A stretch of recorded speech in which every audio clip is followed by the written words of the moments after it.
Bonjour à tous, c'est Boulistrade, bonjour à Vasco. Comment ça va? Ça va très bien, je vais peut-être pas faire ça tout le temps. Merci beaucoup de regarder cette vidéo. Encore une fois, on va parler d'un match qu'on attendait tous avec impatience. Le monde du football était en train de trembler. En ébullition. En ébullition, c'était... c'était... affiche de choc. Ah, c'était un truc de dingue. Et puis finalement, c'était nul. Manchester City recevait Manchester United. Ils n'ont pas tenu leur promesse, on va dire. C'est sur ces mots tristes et voilà. durs. C'est pas digne du Classico qu'on voit tous les ans en Espagne, pas du tout. Ouais. C'est plus que c'était en tout cas ces derbies. Notre avis, tout de suite.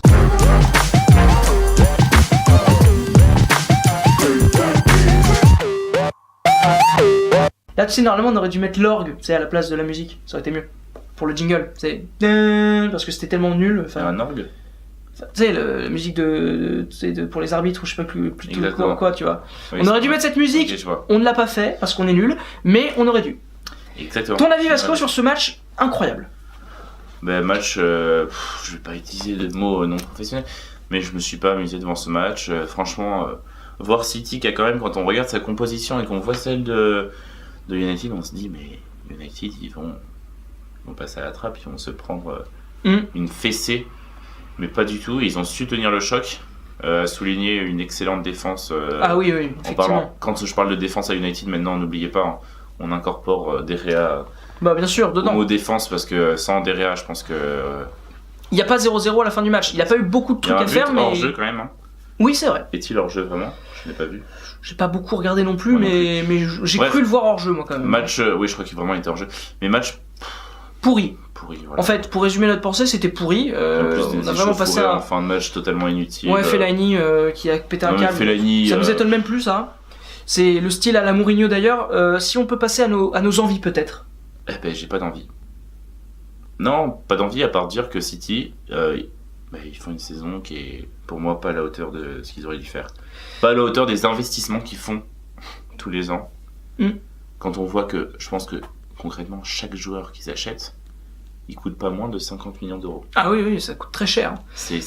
Franchement, c'est une catastrophe. Ah, moi, je déteste. On me dira, ouais, t'es pour Paris. Mais non, moi, à Paris, au début, quand il y avait une structure, etc., ils n'ont pas forcément acheté tous leurs joueurs à 50 millions d'euros. Là, City, c'est vraiment... Ils voient qu'il y a un phénomène qui est dans un club, dans un autre championnat, ils proposent 50 millions, ils l'achètent, il n'est pas forcément bon, et après ils le revendent, et ils se font pas de marge, c'est nul. Ouais, franchement, enfin bon. c'est... Bref, c'est pas le souci, je dois juste dire qu'ils n'ont pas du tout été à la hauteur de l'événement. Ils ont été, comme tu me l'as dit, ils ont été dominants presque tout le match. Il y avait vraiment quelque chose à faire, et là c'est important, sachant qu'on sait que United sont pas loin derrière de City, qu'Arsenal, mine de rien, et pas loin ils ont non deux matchs de retard, je crois. Ils ont des matchs de retard, ouais, et ils sont pas loin non plus. Donc voilà, la première ligue, on sait que c'est serré, et quand il y a des opportunités comme ça, quand on sait qu'il y a Rojo, Pogba, Zlatan qui sont pas là, Martial, ok, il a un peu il reprend un peu de confiance, on va dire, grâce à son but face à Burnley, mais bon, voilà, ça fait pas longtemps qu'il joue. Non, mais on peut pas le critiquer parce que concrètement, ça fait longtemps qu'il est sur le banc et qu'il joue plus. Donc voilà, il revient. Il y avait moyen, franchement, de faire quelque chose. Mais bon, voilà, on a vu encore un Rashford qui a humilié Otamendi. Effectivement. D'ailleurs, moi, j'ai une petite envie aussi. Vas-y.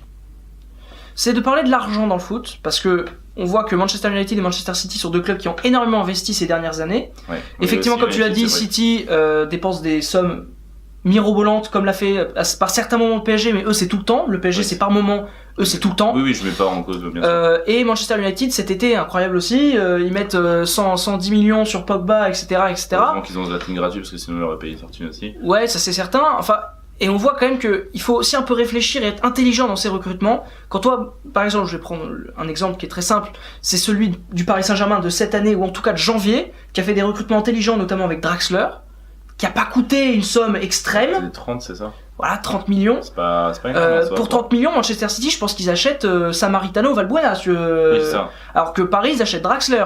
C'est pas mal. Ouais, et eux, ils auraient sûrement mis 50 pour avoir Draxler City. Voilà, donc il faut aussi que les clubs anglais, et c'est plus une généralité, se calment un peu sur l'argent. Anglais, ouais. Parce que... Sauf Arsenal, hein, pour le coup, Arsenal. Ouais, bon, Arsenal, justement, c'est l'effet inverse. Oui, il faudrait peut-être qu'ils se lâchent un peu sur l'argent. Voilà, c'est qu'ils sont pas capables de mettre de l'argent. Ils ont quand même mis de l'argent sur des mecs comme le buteur espagnol, là. Mais... Sanchez. Non, Pérez, pardon. Pérez, voilà. Ils font jamais jouer, mais voilà. Ils font jamais jouer, ils ont c'est quand pas même de payé 30 bons millions. investissements. il faut que le football anglais comprenne que l'argent ne fait pas tout et qu'il faut aussi avoir un peu d'intelligence dans les quand on dans voit les même recrutements. Mangala qu'ils ont recruté. Mangala, Il avec était Manchester largement à la City. hauteur, mais la pression quand tu vois ton prix, quand tu vois le prix auquel on t'a acheté, Mangala, il avait quel âge? Moi, je l'ai découvert pour France-Pays-Bas. J'ai trouvé qu'il avait été excellent. Vraiment, il avait fait un match de folie. Le seul défaut que j'avais pu lui trouver, c'est peut-être son jeu de tête quand il s'agissait de dégager. C'était vraiment un truc. Mais il avait été excellent. Et là, il donne allez, 50-60 millions. Moi, le joueur, il doit arriver, il doit se mettre une pression sur les épaules. Ouais, Il joue en première ligue, c'est le meilleur championnat du monde. En plus, Mangala, c'est un peu compliqué. Il y a des boîtes derrière. Enfin bon, c'est un peu le bordel. Oui, parce qu'il a été acheté Mais- deux clubs de Voilà, 25. bon, c'est un peu n'importe C'est quoi ce compliqué. truc-là, effectivement, 60 millions d'euros sur le pauvre, il a pas pu le tenir. Mais moi, ça me Voilà. confirme un peu dans l'idée que le football anglais devient complètement malade. Ouais. Et quand on voit l'exemple de Leicester l'année dernière qui, sans argent, gagne le titre C'est avec comme un Monaco joueur cette saison. Hein. Comme N'Golo Kanté. Oui, c'est ça. Mais qui a pas coûté d'argent, qui part à Chelsea pour pas mal d'argent, Ouais. certes un peu trop, je trouve, encore une fois, à mon goût.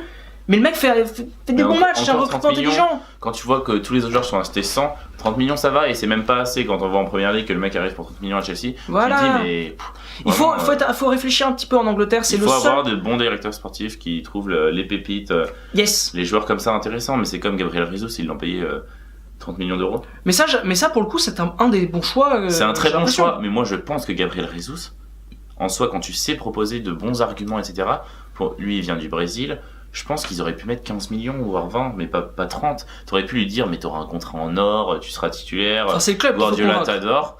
Oui, c'est le club, Enfin bon. mais je pense que les clubs brésiliens, pour 20 millions, ils vendent leurs joueurs. Enfin, Je pense aussi.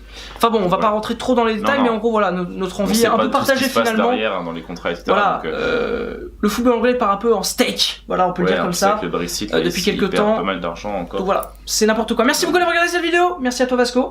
Bah, merci à toi. Page de pub, c'est ça. Donc, comme d'hab, on like, on commande. Évidemment, on donne son avis parce que ce sont des questions de foot. Et là, c'est pas une question de foot, mais même, on a besoin d'avis pour savoir ce que les autres pensent. Hein. On peut pas être d'accord avec tout le monde, évidemment. On en est conscient. Et puis, on se dit à bientôt pour une nouvelle vidéo. Au revoir. N'oublie pas, si tu veux t'abonner, c'est là. Coucou. Et aussi, tu peux regarder une autre vidéo en allant là. Ouais, ce serait cool quand même. Tu peux d'abord aller t'abonner, voilà, tu cliques ici, puis après tu regardes une autre vidéo. Ça, c'est vachement bien. C'est un super programme. Ouais, c'est clair que faire les deux, ça met pas mal. Mais regardez la prochaine vidéo, il paraît qu'elle va être super. Bon, n'oubliez pas. Ouais, abonne-toi aussi, optionnellement.